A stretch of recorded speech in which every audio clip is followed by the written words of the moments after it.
멕시코의 국민 화가입니다. 프리다 칼로라는 사람인데 6살 때에 소아마비를 앓았습니다.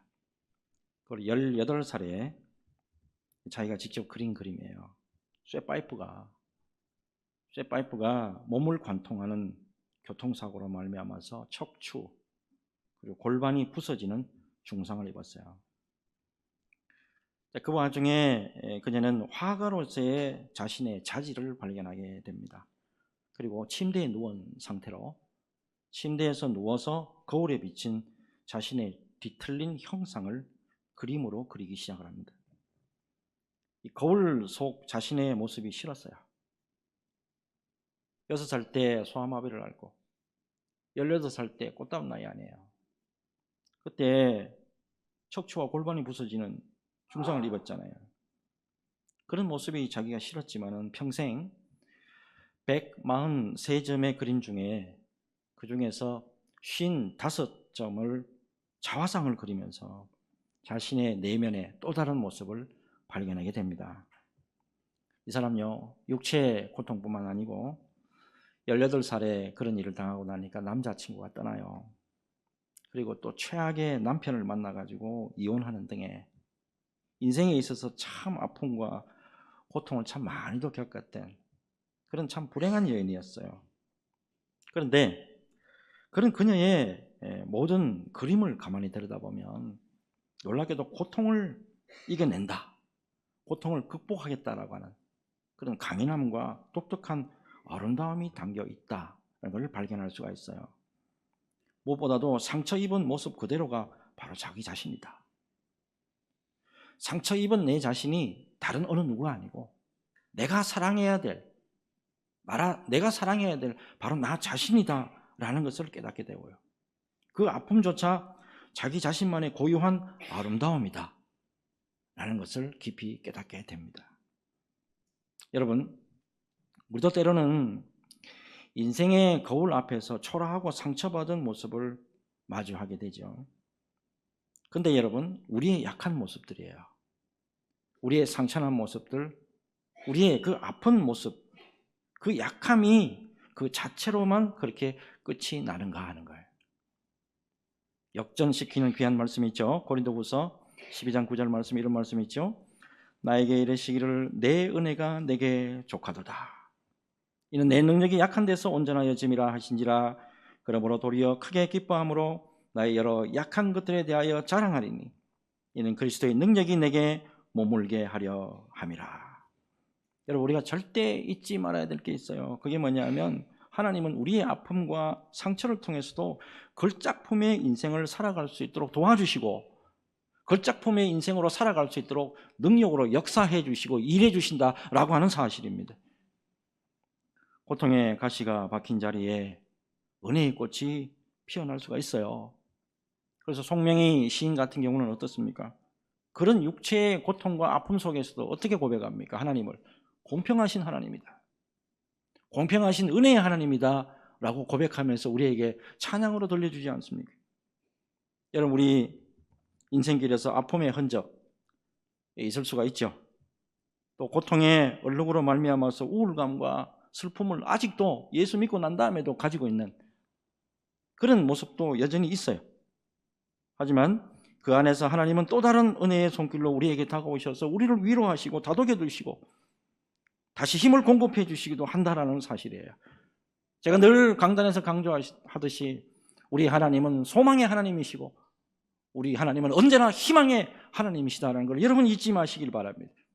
언제나 예배 속에서 그리고 말씀 속에서 소망의 하나님, 우리 희망의 하나님을 만나시기를 바라고 그 하나님을 찬양하고 감사하는 귀한 이 시간 되시기를 예수 그리스도 이름으로 축복합니다.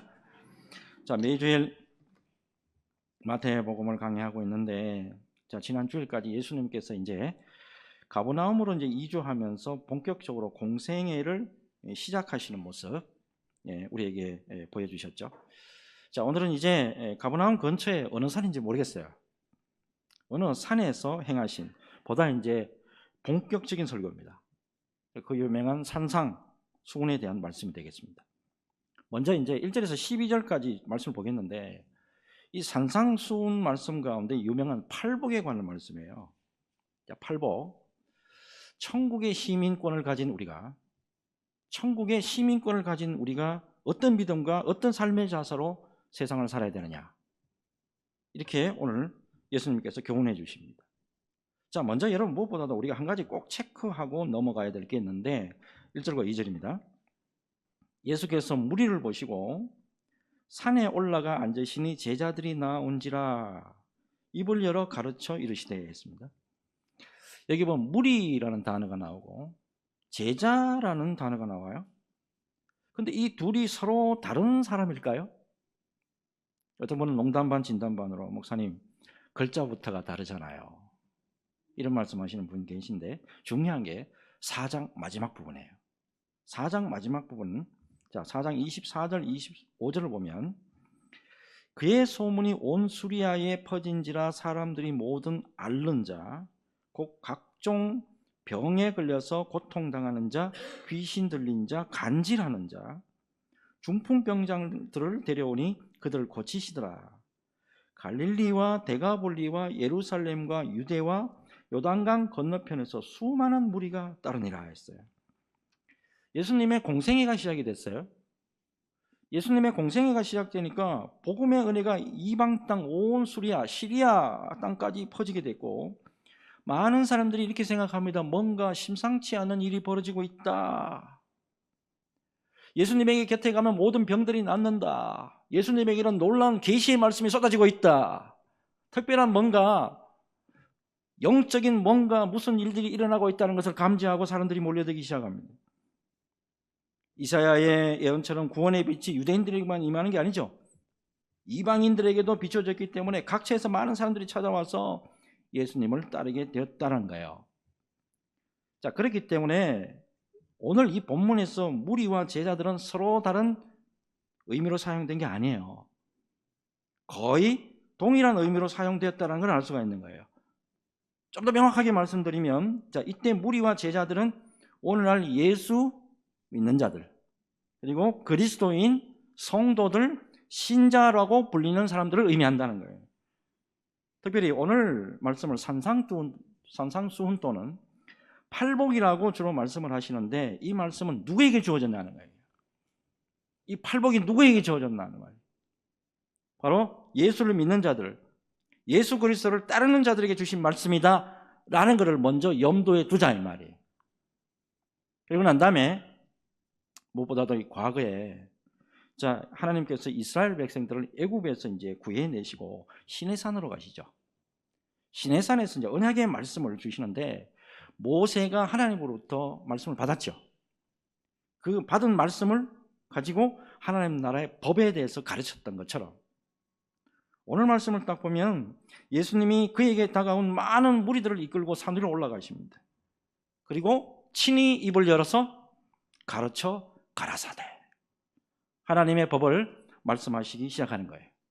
자, 3절부터 보겠습니다. 자, 우리 3절 이거를 제대로 이해를 해야 돼요.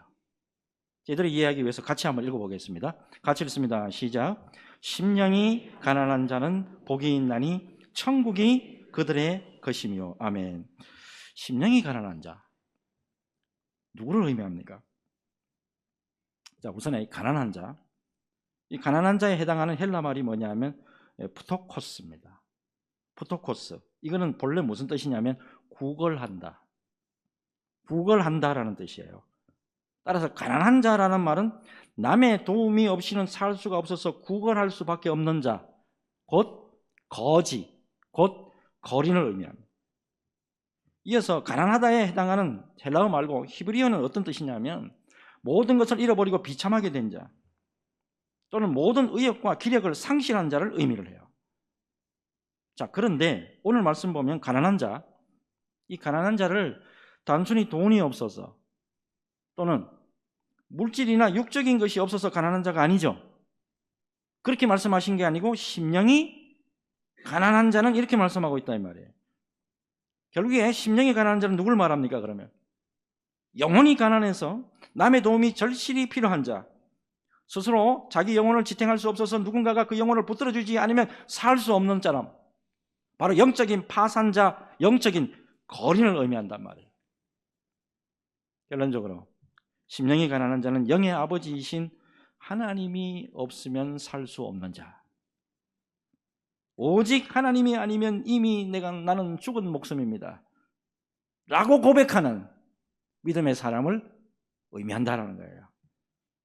특별히 예수님은 이렇게 하나님이 아니면 살 수 없는 그런 사람들에게 천국이 그들의 것임이라, 하나님의 나라가 그들에게 주어진다라고 선포하고 계십니다. 무엇보다도 이 천국은 그러므로 사람의 의와 사람의 노력에 의해서 주어지는 게 아니죠. 이거는 이 하나님의 나라는 오직 하나님의 은혜로 주어지는 나라다라는 것을 말씀하고 있는 거예요. 이어서 4절을 보니까 애통하는 자는 복이 있나니 그들이 위로를 받을 것이며 했습니다. 애통, 하나님과 인간 사이에, 하나님과 인간 사이를 갈라놓는 죄에 대해서 깊이 슬퍼하고 철저하게 회개하는 마음을 애통하는 마음이다 라고 표현하고 있다 이 말이에요. 자신의 죄에 대해서 깊이 회개하고 애통하는 자에게 하나님의 위로가 임할 것이다 선포하고 계시는 거예요. 그 다음이 5절이죠. 온유한 자는 복이 있나니 그들이 땅을 기업으로 받을 것이며 했습니다.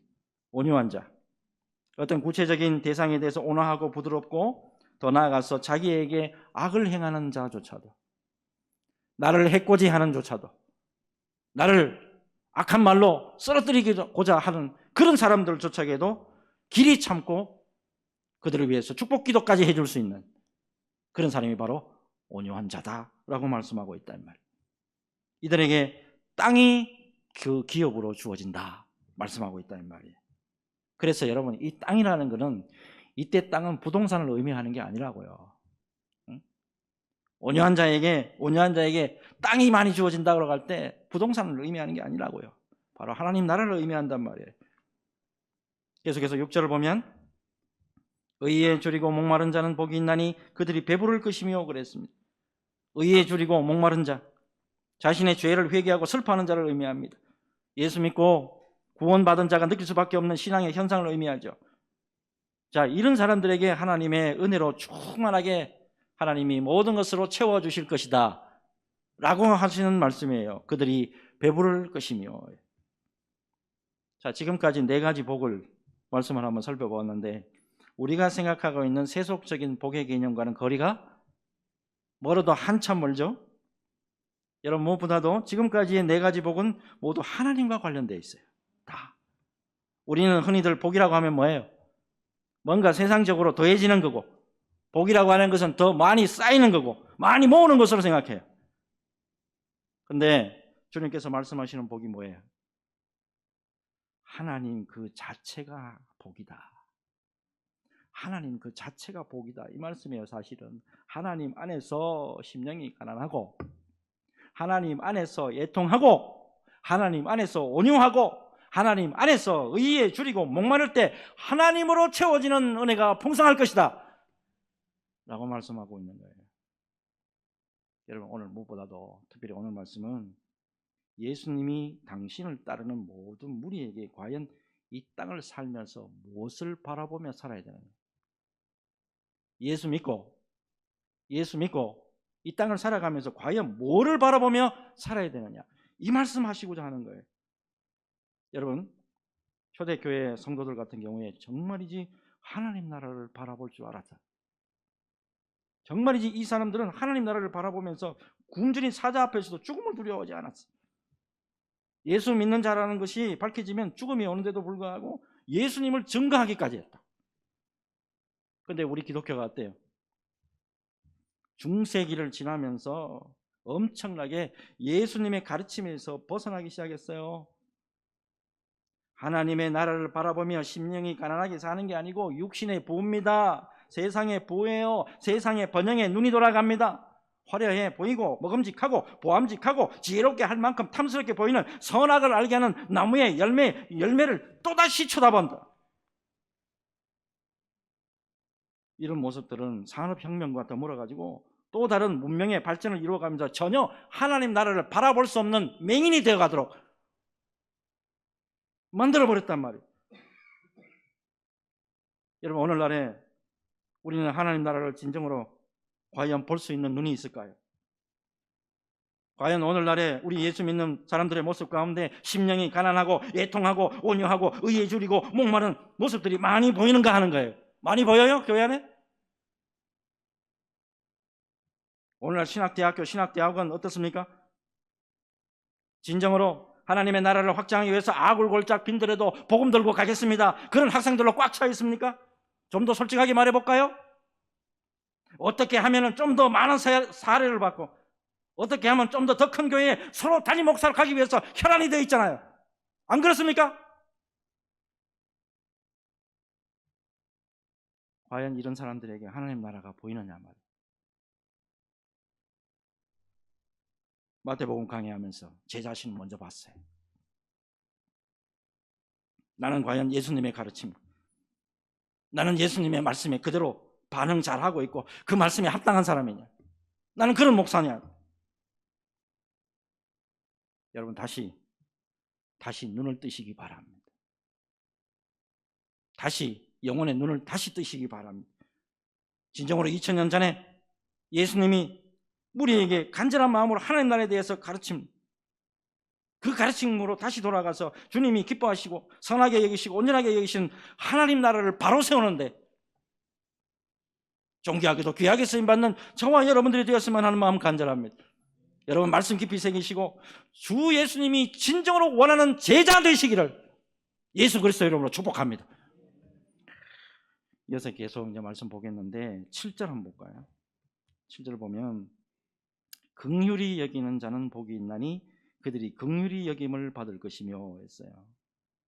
자, 긍휼히 여기는 자, 상대방이 죄인임을 알아요. 상대방이 악한 사람인 줄 알아요. 그럼에도 불구하고 동정심을 갖는 것을 말합니다.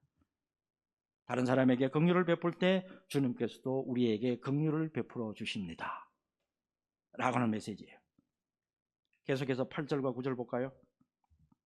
마음이 청결한 자는 복이 있나니 그들이 하나님을 볼 것이며 화평하게 하는 자는 복이 있나니 그들이 하나님의 아들이라 일컬음을 받을 것이며.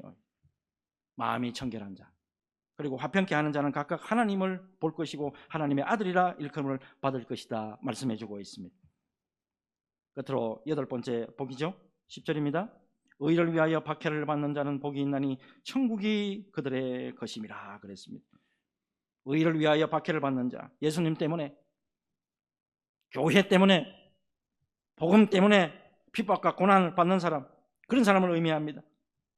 그들에게 천국이 그들의 것입니다 말씀합니다.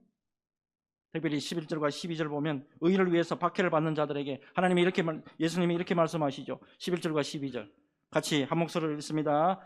시작. 나로 말미암아 너희를 욕하고 박해하고 거짓으로 너희를 거슬러 모든 악한 말을 할 때에는 너희에게 복이 있나니 기뻐하고 즐거워하라.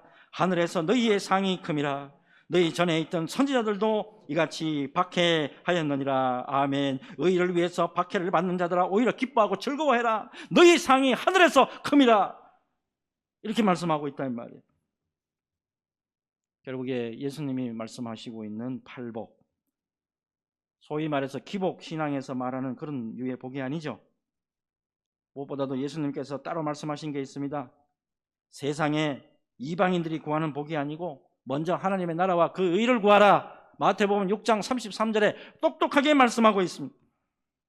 그러므로 여러분 말씀을 따라서 주님이 말씀하신 진정한 복을 우리가 깊이 헤아리고 그 복을 향해서 순종하고 행할 줄 아는 저와 여러분이 되어야 될 줄로 믿습니다. 여러분 오늘 말씀 가만히 한번 보세요. 오늘 기독교 교회가 주님의 말씀과 뜻에서 얼마나 많이 이탈되어 있는가요? 알 수가 있죠 벌써. 여러분 지금부터 30년 전이에요? 35년 전입니까? 1990년대입니다. 1990년대만 해도 우리 한국교회의 경우에 가난하고 힘든 교회에서 주님의 뜻에 오로지 헌신하고 봉사하는 그런 모습들 참 많이 보였습니다. 어떤 분들은요, 당신들이 직접 기도해가지고 응답을 받아. 당신들이 직접 기도해서 어떤 응답을 받느냐? 나는 큰 교회에 가서 봉사하는 것이 아니고 작은 교회에 가서 하나님이 평생 헌신하라고 그래서 저는 이 교회에 왔습니다. 그 당시만 해도 하나님의 음성을 듣는 분이 많았습니다. 여러분, 제가 여러분들에게 물어볼게요. 여러분 기도하시는 가운데 하나님의 음성이 들립니까? 저 어려운 전도사에게 가서 도와줘라. 저 어려운 목사에게 가서 도와줘라. 저 어려운 교회 가서 여러분들이 도와줘라. 음성이 들립니까? 개척교회, 어려운 교회, 지하교회 사람들이 가요 안 가요? 21세기 들었는데 모든 것이 풍성해요. 모든 것이 먹을 게 많아. 그렇게 되어가면서 이상하게 눈이 멀어진 게 아니고 이제는 귀까지 멀어졌어요. 여러분, 우리의 모습을 깊이 되돌아보면서 평안과 안락과 게으름에서 벗어나서 주님이 진정으로 바라는 게 뭔가를 여러분 들으시고 보셔야 돼. 교회에 와서 말씀을 들으면서, 하나님의 말씀을 들으면서 진정으로 보여야 될 것이 보이고 진정으로 들려야 될 것이 들려야 돼요. 안 그러면 여러분 다 죽어. 우리가 오늘 말씀 깊이 새기시면서 주님이 진정으로 보여주시는 세계, 주님이 진정으로 들려주시는 음성 듣고 주님 앞에 충성을 다해서 헌신하는 저와 여러분 모두가 되시기를 예수님의 이름으로 축복합니다. 이제 마지막으로 13절 14절 볼 텐데, 이 땅에서 그리스도인들이 진정으로 어떤 사명을 가지고 있느냐는 거예요. 자, 마지막으로 같이 한번 읽어보겠습니다. 13절 14절 같이 읽습니다. 시작. 너희는 세상의 소금이니 소금이 만일 그 맛을 잃으면 무엇으로 짜게 하리요? 후에는 아무 쓸데없어 다만 밖에 버려져 사람에게 밟힐 뿐이라. 너희는 세상의 빛이라. 산 위에 있는 동네가 숨겨지지 못할 것이요. 아멘. 예수를 따르는 그리스도인들은 소금과 빛의 역할을 감당해야 된답니다. 소금은 음식의 맛을 내고 부패를 방지하는 존재입니다. 그런데 그리스도인들이 소금과 같은 기능을 잃어버리면 완전히 버려질 수밖에 없다 말씀합니다. 버려버린대요, 예수님께서. 또한 그리스도인들은 어두운 부분에 빛을 비추며 살아야 한다 말씀합니다. 산 위에 있는 동네들은, 산 위에 아무리 어두운 동네라 할지라도 빛이 비치게 되면 다 드러나게 돼 있어요. 거짓과 참되지 못한 것 다 드러나게 돼 있어. 무엇보다도 우리가 주목해야 될 게, 다시 보세요. 13절에 너희는 세상의 소금이, 14절에 너희는 세상의 빛이라고 했어. 교회 안에서 소금이 아니에요. 교회 안에서의 빛이 아니라고. 교회 울타리를 넘어가서 세상에서 소금과 빛의 역할을 감당해라. 이게 예수님의 음성입니다. 여러분, 오늘 모두가 어렵고 힘든 시대를 살아가요. 이때일수록 선한 영향력을 우리 교회가 정말이지 아름답게 끼치는 그런 귀한 모습이 있었으면 하는 마음은 간절합니다. 로마 시대 초대교회사를 보잖아요. 초대교회사를 읽어보면 핍박 안 받는 것이 없어요. 전부 다 눈물과 피와 죽음이 있었다. 얼마나 박해가 심했으면 카타콤베, 지하교회로 숨어들었잖아요. 적어도 여기서 300년 동안 여기서 살았다.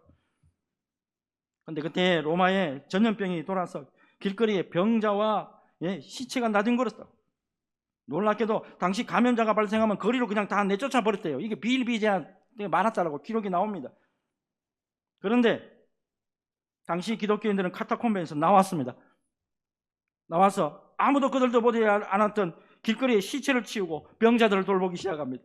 어떤 기록을 보면 감염자를 돌보다가 자기가 병에 옮아가지고 자기도 죽는 그런 기록도 없지 않아 심심찮게 많이 나와요. 그때 기독교의 별명이 나왔어요. 파라볼라노이. 그 당시 1700년 전에 우리 예수 믿는 사람들의 별명이 뭐냐면 곁에 있는 자들이에요. 여러분, 21세기 오늘날 기독교인들의 별명이 뭐죠? 솔직히 곁에 있는 자예요? 개독교예요? 개독교라 그러죠? 목사를 보고 뭐라 그래요? 목사까지를 이야기합니다. 이런 시대에 다시 한번 우리가 뭐를 바라봐야 되나? 파라볼라노이, 곁에 있는 자가 되어야 한다라고 하는 사실을 제가 힘주어서 여러분들에게 권면하고 싶어요. 여러분, 오늘 전 세계적으로 사진 보시면 아시죠? 전쟁, 기근, 병마 등으로 모두가 힘든 상황이에요. 이때 우리 성도들이 힘든 사람들의 곁에 있어서, 힘든 사람 곁에 가서 파라볼라 노이들이 되어서 세상과 소금의 빛의 역할을 감당하는 그런 귀한 모습이 있었으면 하는 마음 간절합니다. 무엇보다도 여러분, 우리는 주님 앞에 기도할 수 있다고, 깊은 기도를 통해서 힘들고 어려운 분들에게 파라볼라 노이들이 되어서 소금과 빛의 역할을 감당하면서 주님 앞에 끝까지 영광의 도구로 쓰임받는 저와 여러분들이 되어야 될 줄로 믿습니다. 주님의 기쁨이 되시기를 바랍니다. 주님의 기쁨 되시기를 바랍니다. 이 믿음 가지고 끝까지 주님 앞에 헌신하고 충성다하는 우리 수원 소망교회 성도들 다 되시기를 예수님의 이름으로 축복합니다. 축복합니다.